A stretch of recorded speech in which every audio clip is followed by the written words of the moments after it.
Minister who is pro-Republic. However, the fact that there hasn't been a great change in that setup over so many years is testament to the Queen herself, and someone who right here, even on an allotment, is still doing her work at the age that she is, continuing that work, and there's such a huge well of respect for the Queen because of that. So familiar and yet so totally unknowable, Hugo. This famous phrase, not letting daylight in upon the magic. She has lived by that, hasn't she? Yes, she has, and by not expressing her views in public, of course, she's perfectly capable of expressing them in private, and by and large people have respected that. I think sort of the Commonwealth thing you were just mentioning is terribly interesting. She was called as a family of nations, and they, in a way, what she's witnessed and helped is a sort of change from, as it were, empire to a group of countries that like to come together for trade, for sport, and all those things. This is terribly, terribly important. The other thing which I think you'll find in the course of her reign is that, and I don't know how long it took me to realise this, that she's a tremendous conciliator. She's been a great one, even from the early part of the reign, for saying things like, well, we cannot change the past, but we can build bridges to the future. Chris? Yes, I completely agree with you that I think the country, the reason... Going through this competition, a bit alternating for Allman. Third round throw this is. But at this stage we do not have any further news from Buckingham Palace.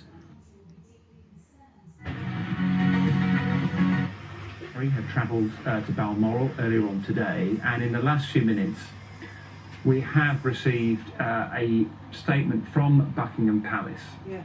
And I know that people are joining us all the time, and I know that this news is particularly significant, and I know that it's probably one of those days where many of you watching us tonight will be shaken by what you've heard because of the nature of the huge part that the Queen has had in so many lives of so many people who are watching us tonight, but also have lived their entire lives with Queen Elizabeth on the throne.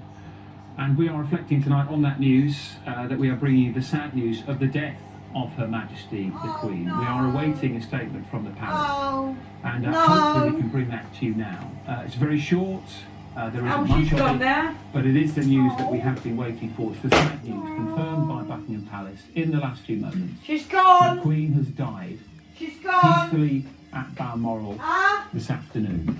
That's just reaching us now tonight at 5 news, and we have been reflecting, of course, on the fact that earlier on today we had a statement from her doctors and from the palace who were looking after her, but the news just reaching us in the last few minutes. We'll repeat that for you once again, because it is significant, and it is the news I know many of you were fearing today and probably expecting as well, because of the nature of the way the palace have dealt with things and the news that has been coming out from the palace. But the news we can confirm to you is that the Queen, Her Majesty the Queen, has passed away, and that happened this afternoon. That has been confirmed by Buckingham Palace in the last few moments.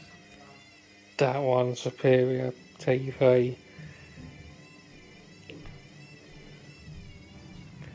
Like that one much better. So the reign of Elizabeth II now comes to an end. Her eldest son, Charles, is officially now king.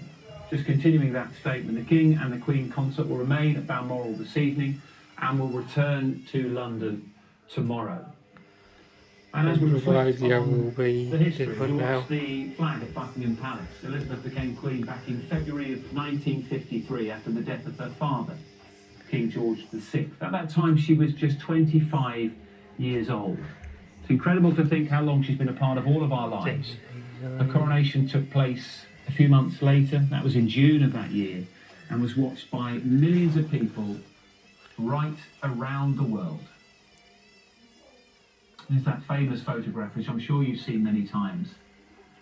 I know that many people will be tuning in and turning on their televisions for the first time and reflecting on the news that we have just brought you. The sad news of the death of Her Majesty the Queen has been confirmed by the palace in the last few moments, and her reign has lasted an incredible 70 years, making it the longest in Britain.